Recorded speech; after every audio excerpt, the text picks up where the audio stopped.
Hello everyone, आप सभी कैसे हैं। बीपीएससी टीआरई 20 की पेपर हो चुकी है, उसी की ये अरिहंत की प्रैक्टिस सेट है। भाषा में 30 नंबर, इसमें से 30 नंबर में से 9 नंबर पास होना उचित है। उसके बाद आपकी कॉपी चेक की जाएगी और भाग 2 के 40 नंबर के होंगे, किसी भी सब्जेक्ट के आप पेपर दे रहे हो। और भाग 3 जो है हिंदी की, ये तो हिंदी की है। फिलहाल जितने भी सब्जेक्ट होंगे वो 80 नंबर के ही होंगे। कुल 150 मार्क्स के हैं, 2.5 घंटे की है। आइए पहले सॉल्व पेपर देखते हैं। ये जीके के हैं, इसको आप सॉल्व कीजिएगा। मैथ है। निम्नलिखित में से कौन सा फोटो इलेक्ट्रिक उपकरण डिजिटल अनुप्रयोगों के लिए सबसे उपयुक्त है। क्या उपयुक्त है? Photovoltaic cell. मैं एक ही ऑप्शन दे रही हूँ जो सही है, क्योंकि पेपर नज़दीक है, टाइम नहीं है। किसी विखंडनीय द्रव्य का क्रांतिक द्रव्यमान होगा। क्या होगा? श्रृंखला अभिक्रिया हेतु आवश्यक न्यूनतम द्रव्यमान।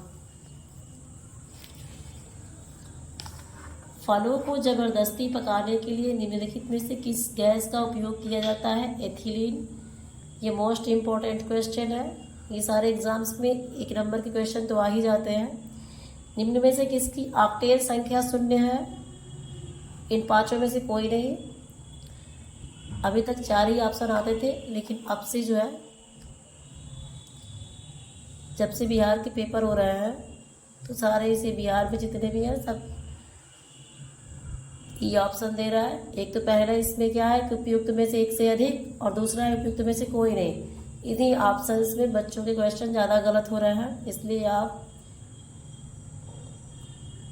ध्यान से देखें। लीची का खाद्य भाग क्या है? एरिल। जो लीची का खाया जाने वाला भाग है वो एरिल है। आणविक ऑक्सीजन का पत्तियों से निकलना कौन सी भौतिक क्रिया है? विसरण। ये सारे साइंस के क्वेश्चन हैं। किसी गुणसूत्र पर जीनों की आपेक्षिक स्थिति ज्ञात करने की प्रक्रिया क्या कहलाती है? जीन मानचित्रण। ब्रायोफाइट में बीजाणु मातृकोशिका होती है, कैसी? अगुणित या द्विगुणित? द्विगुणित। भारत सरकार द्वारा पर्यावरण और वन की सुरक्षा के लिए किस वर्ष नेशनल ग्रीन ट्रिब्यूनल एनजीटी की स्थापना की गई थी? 2010 में। भारत के किस शहर ने सबसे पहले पानी के नीचे मेट्रो की शुरुआत की? कोच्चि। मेट्रो की शुरुआत जो है कोच्चि में की गई है। भारत की G20 अध्यक्षता में पर्यटन समूह की बैठक कहाँ हुई थी? पर्यटन कार्य समूह की बैठक कहाँ हुई थी? श्रीनगर, जम्मू एंड कश्मीर में। एक बार इसको और देखते हैं।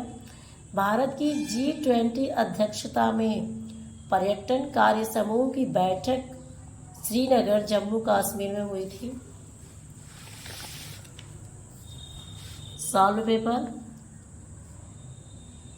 का क्वेश्चन नंबर 20 है। इनमें से किसने राष्ट्रीय अंडर 17 बालिका कुश्ती चैंपियनशिप में रजत पदक प्राप्त किया? निर्जला ने।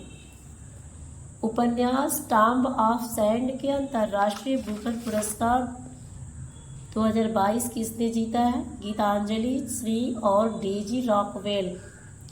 भारत के 74वें गणतंत्र दिवस पर कौन मुख्य अतिथि थे? अब्दुल फतेह अल सीसी। ये कहाँ के थे? मिस्र के। बिहार के किस जिले में प्रथम तैरता हुआ सोलर ऊर्जा संयंत्र बनाया गया है? दरभंगा जिले में। कहाँ पड़ता है? दरभंगा, बिहार में।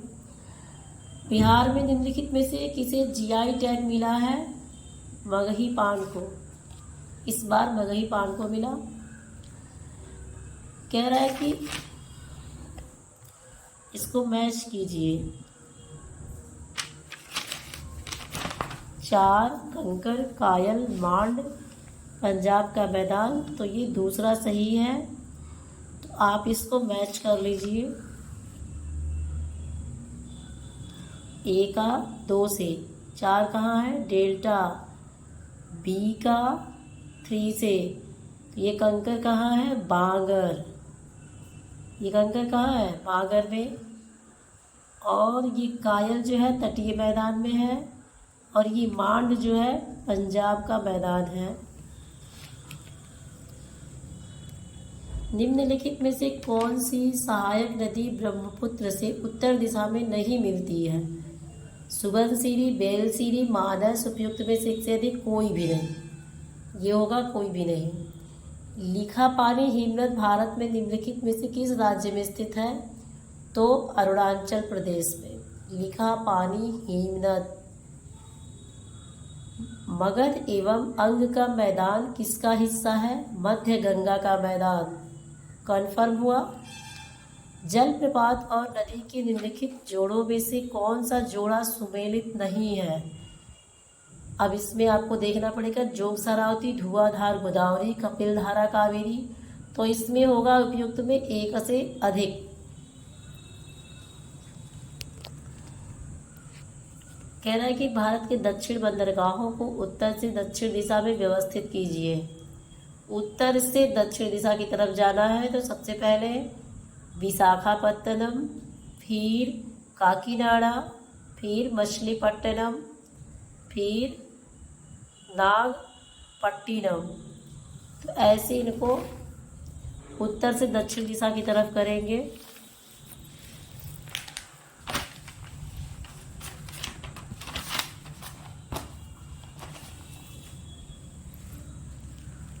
नाइनटीन 1954 के किन दो देशों के बीच कोसी सिंचाई एवं जल विद्युत परियोजना समझौता हस्ताक्षरित हुआ था?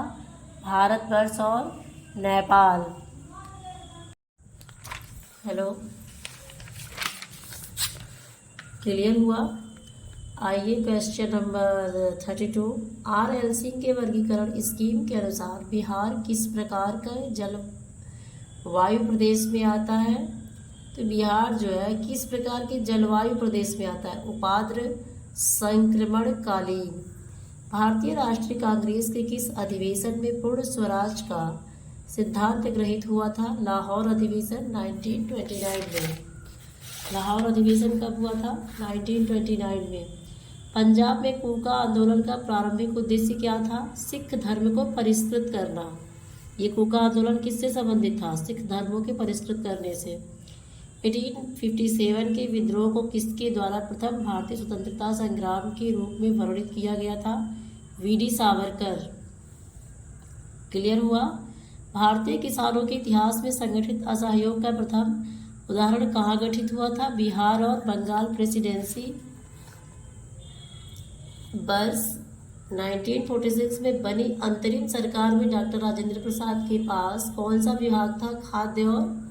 खाद्य एवं कृषि। गांधी जी को विशेष रूप से चंपारण आने और वहां के कृषकों की दयनीय स्थिति को देखने हेतु किसने अनुग्रह किया था? राजकुमार शुक्ल ने। एक तरह से ये क्वेश्चन इम्पोर्टेंट है। उन्होंने ही, राजकुमार शुक्ल ने ही चंपारण आने के लिए कृषकों की दयनीय स्थिति को देखते हुए उनसे अनुग्रह किया था। 39 मुस्लिम लीग द्वारा किस तिथि को मुक्ति दिवस मनाया जाता है? 22 दिसंबर 1939 को।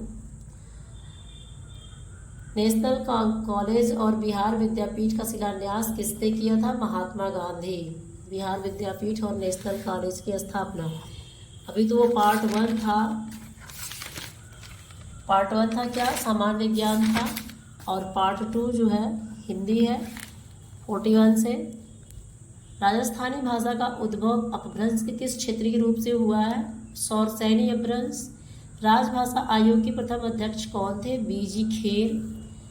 निम्नलिखित में से कौन सी बोली पश्चिमी हिंदी की नहीं है? कोई नहीं। ये भी नहीं है, ये भी नहीं, ये भी नहीं। निम्नलिखित में से कौन सा क्षेत्र खड़ी बोली का नहीं है? बरेली नहीं है। निम्नलिखित बोलियों को उनके क्षेत्र के साथ सम्मिलित कीजिए। तो ये सब कोई मैच नहीं कर रहा है। हिंदी भाषा के विकास के लिए विशेष निर्देश भारत के संविधान के किस अनुच्छेद में है? अनुच्छेद 351। आपको मैं हिंदी जो बेसिक वाली है उसमें मैं पढ़ाई हूँ पूरी विस्तार से। अब तक की जानकारी के अनुसार हिंदी भाषा में निम्नलिखित साहित्य के इतिहास लेखन का सबसे पहला प्रयास किस विद्वान का है? ये क्वेश्चंस आपने पहले भी पढ़ा होगा। रामचंद्र शुक्ल का है। चित्त वृत्तियों की परंपरा को परखते हुए साहित्य परंपरा के साथ सामंजस्य दिखाना ही साहित्य का इतिहास कहलाता है। यह विचार किस विद्वान का है? रामचंद्र शुक्ल। मिश्र बंधु द्वारा निम्नलिखित हिंदी नवरत्न में इनमें से किस कवि को स्थान नहीं मिला है? ना इनको मिला, ना इनको तो मिला है, तुलसीदास जी को भी, और इनको भी मलिक मोहम्मद जायसी को नहीं मिला है। पंडित विश्वनाथ प्रसाद मिश्र ने उत्तर मध्यकाल को किस नाम से अभिहित किया? श्रृंगार काल। ये सब आप पहले पढ़ चुके हैं, लेकिन जैसे समय आगे जाता है वैसे हम पीछे की चीज़ें भूलते जाते हैं, इसीलिए बार बार निरंतर अभ्यास करना ही एग्जाम के लिए अति उत्तम है।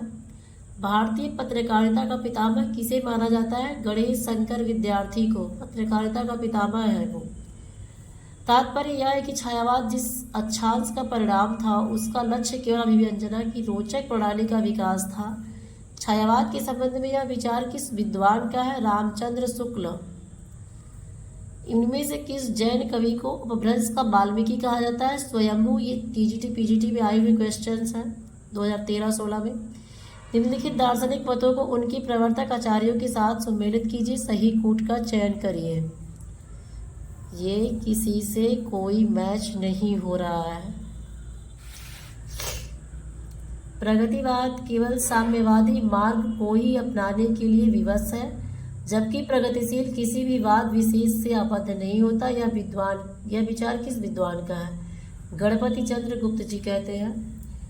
प्रपत्यवाद के अंतर्गत इनमें से किस रचनाकार का नाम सम्मिलित नहीं है? नंदकिशोर आचार्य। शमशेर मुर्श के कवि हैं, किसी विजन के नहीं। यह कथन किसका है? मलयज का। इनमें से कौन छायावादी कवि अपने रचनाकाल के अंतिम दौर में प्रगतिवाद की भौतिक दर्शन के साथ साथ अरविंद दर्शन से प्रभावित हुए? सुमित्रानंद पंत जी, जो छायावादी कवि हैं। भूल कहत नवरस सुकवि सकल मूल सिंगार। यह विचार रीतिकाल के किस आचार्य का है? इसमें से ये किसी का नहीं है। इन आचार्यों में से अलंकारवादी आचार्य कौन है? केशवदास।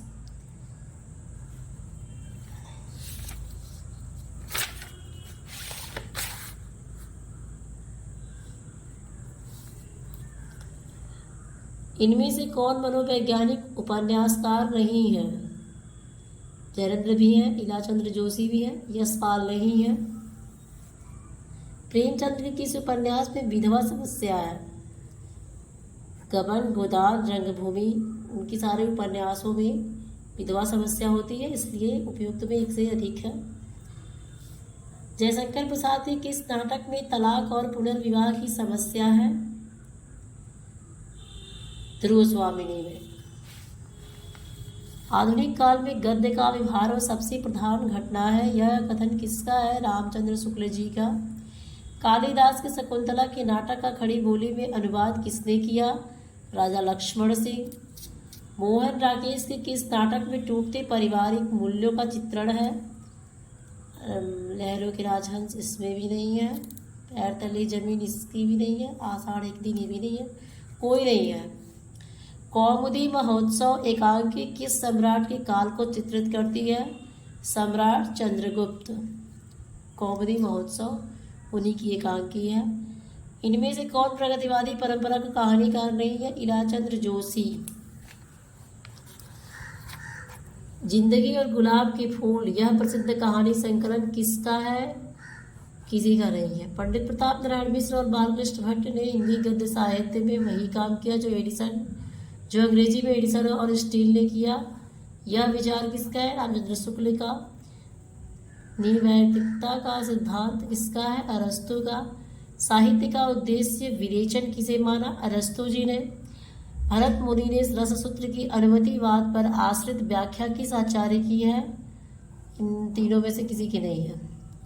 संस्कृत किस आचार्य ने विशेषो गुणात्मा सूत्र के आधार पर रीति और गुण में अभेद माना है? किसी में नहीं। डॉक्टर नामवर सिंह को उनकी किस आलोचना पर कृति पर साहित्य अकादमी पुरस्कार मिला? कविता के नए प्रतिमान पर। अब क्या कह रहा है? निम्नलिखित सूचियों को सम्मिलित कीजिए, सही कोट का चयन कीजिए। देखिए पहले से ही मिलाया हुआ है। भरत मुनि रस संप्रदाय के कवि हैं। आनंदवर्धन ध्वनि संप्रदाय। कुंतक वक्रोक्ति संप्रदाय, ये इम्पोर्टेंट है। वामन रीति संप्रदाय, इसमें से जैसे भी आए 2 या 3 नंबर तो फंसने हैं। हाँ, ये 2 ऑप्शन जो नीचे के हैं, 3 ऑप्शन में तो कोई मिस्टेक नहीं करेगा। उपयुक्त में से 1 से अधिक और उपयुक्त में से कोई नहीं, यही 2 ऑप्शंस हैं जिनकी वजह से नंबर ऊपर नीचे जाने के चांसेस होते हैं। क्रोचे के अभिव्यंजनवाद को वक्रोक्ति सिद्धांत का विलायती संस्करण किसने कहा है? किसी ने नहीं, कोई नहीं होगा। स्त्री विमर्श पर आधारित तब्दील निगाहें किस लेखिका कृति है? मैत्रेयी पुष्पा। मैत्रेयी पुष्पा की एक कोई न कोई रचना आती है, उनकी रचनाएं देख लीजिएगा। दलित साहित्य का गुड़िया भीतर गुड़िया भी मैत्रेयी पुष्पा की भी ही कृति है। दलित साहित्य का सौंदर्य शास्त्र नामक कृति के लेखक कौन है? ओम प्रकाश वाल्मीकि।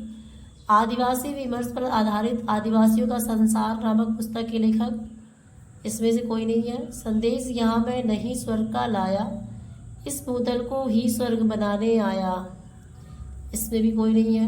रामधारी सिंह दिनकर को उनकी किस कृति पर भारतीय ज्ञानपीठ पुरस्कार प्राप्त हुआ? उर्वशी पर। Very important question. निम्नलिखित में से कौन सा रासो ग्रंथ छंदों का अजायब घर कहलाता है? पृथ्वीराज रासो। Very important. कबीर उल्टबासियों के विशेषज्ञ माने जाते हैं। इनमें से पहले उलटबासियाँ किस साहित्य में प्राप्त होती हैं? 1 से अधिक। बौद्ध साहित्य, सिद्ध साहित्य, सूफी साहित्य। गैंग्रीन कहानी के लेखक कोई नहीं है। बहुत कम कहानीकार लिखकर भी सर्वाधिक लोकप्रियता प्राप्त कहानीकार, इनमें से कौन है? चंद्रधर शर्मा गुलेरी। इन्होंने बहुत कम कहानी लिखी, लेकिन इनको उसमें ही सर्वाधिक लोकप्रियता प्राप्त हुई। प्रजातंत्र और लोकतंत्र के नाम पर हमारे चारों ओर फलने फूलने वाली राजनीति संस्कृति के प्रतिनिधि पात्र वैद्य जी को किस उपन्यास की सृष्टि है? कोई नहीं। अमृतलाल नागर का कौन सा उपन्यास महाकवि सूरदास पर आधारित है? खंजन नयन। जिसे संसार दुख कहावत है, वही कवि के लिए सुख है। धन और ऐश्वर्य, रूप और बल, विद्या बुद्धि, ये विभूतियाँ चाहे संसार को कितना ही मोहित कर ले, कवि के लिए यह जरा सी भी आकर्षण नहीं करती नहीं है। यह कथन गोदान के किस पात्र का है? मेहता। वेरी इंपॉर्टेंट क्वेश्चन है।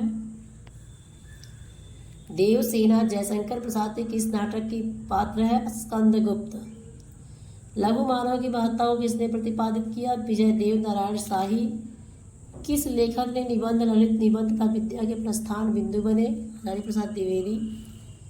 अब ये प्रसंग है, इसमें से क्वेश्चन छांटना है।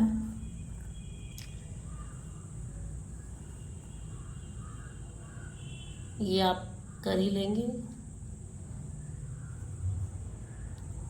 उपयुक्त गद्यांश का सर्वाधिक उपयुक्त शीर्षक क्या होगा? इसमें भाषा के बारे में बताया हुआ है, इसलिए ये भाषा का महत्व होगा। अभिव्यक्ति शब्द का अर्थ क्या होता है? प्रकट करना। प्रकट का विलोम शब्द गुप्त। नदी का पर्यायवाची इला, सब इसी में से ढूंढना है आपको। कुछ अपनी भी सेंस लगानी है। गद्यांश का आशय भाषा की समानता मनुष्यों को निकट लाती है। क्या आशय है उसका? भाषा की समानता मनुष्यों को निकट लाती है। गुणवाचक विशेषण नहीं है क्या? चौगुना, क्योंकि ये संख्यावाचक है। एक आंख से देखना मुहावरे का अर्थ क्या है? बराबर मानना। सुना है ना, लोग कहते हैं कि वो एक आंख से देखता है यानी बराबर मानता है। किस शब्द में दीर्घ स्वर संधि नहीं है? महोत्सव में नहीं है। मैंने रमेश को मारा था, तो वाक्य में भूतकाल में कौन सा भेद है? पूर्ण भूतकाल, क्योंकि मारा था काम पूरा हो चुका है। मनोज पुस्तक पढ़ता है, वाक्य में वाच्य है कर्तृवाच्य, क्योंकि काम कर रहा है ना, पुस्तक पढ़ने का काम हो रहा है। द्वंद्व समास का उदाहरण क्या है? भूखा प्यासा। वो दोनों के बीच में क्या है? समासिक चिन्ह है। शुद्ध वर्तनी, पैतृक, चटमंगनी, पट, ब्याह, तत्काल कार्य होना, ये तो सभी को पता होगा। अनल, अनल, अनिल, सुतिसम, भिन्नार्थक शब्दों के अर्थ क्या है? अनल में अग्नि, अनिल में वायु। ऐसे क्वेश्चन आते हैं, ध्यान दीजिएगा। ये नहीं कि मुझे आ रहा, जल्दीबाजी में गलत कर दीजिएगा। ये इम्पोर्टेंट है। वाक जाल का संधि विच्छेद किसी भी एग्जाम के लिए हिंदी बहुत इम्पोर्टेंट है। जो इसका ग्रामर पोर्शन है वो तो सभी के लिए अनिवार्य है। वाक जाल का संधि विच्छेद होगा वाक खंड जाल, ये कंफर्म कीजिएगा। प्रत्यय से युक्त शब्द नहीं है क्या? कुलीन। अशुद्ध वाक्य क्या है? मैं प्रातःकाल के समय घूमने जाता हूँ, ये अशुद्ध है। बाकी सब क्या है? सही है, ये भी है, सही है। अस्पताल में मरीज का मृत्यु हो जाने के बाद जब डॉक्टर इलाज के लिए आया तो लोगों ने कहा क्या? का बरसा जब कृषि सुखानी। कहने का मतलब ये कि जब इंसान मर गया तो फिर डॉक्टर के आने का मतलब क्या है? अगर कृषि फल जो है, फूल जो है, कृषि सूख गई हो फिर बारिश हो ही जाए तो व्यर्थ है, इसलिए कहा गया है का बरसा जब कृषि सुखानी। द्विगु समास का प्रयोग किस वाक्य में हुआ है? मोहन के घर के निकट चौराहा है और इन सब शब्दों में नहीं है, तो चौराहा क्या है? द्विगु है, क्योंकि ये चौ मतलब संख्यावाचक है, द्विगु समास है। द्विगु समास का प्रयोग किस वाक्य में हुआ है? मोहन के घर निकट चौराहा है। किस वाक्य में प्रेरणार्थक क्रिया का प्रयोग हुआ है? प्रेरणार्थक प्रयोग क्रिया पिता पुत्र से पत्र लिखवाता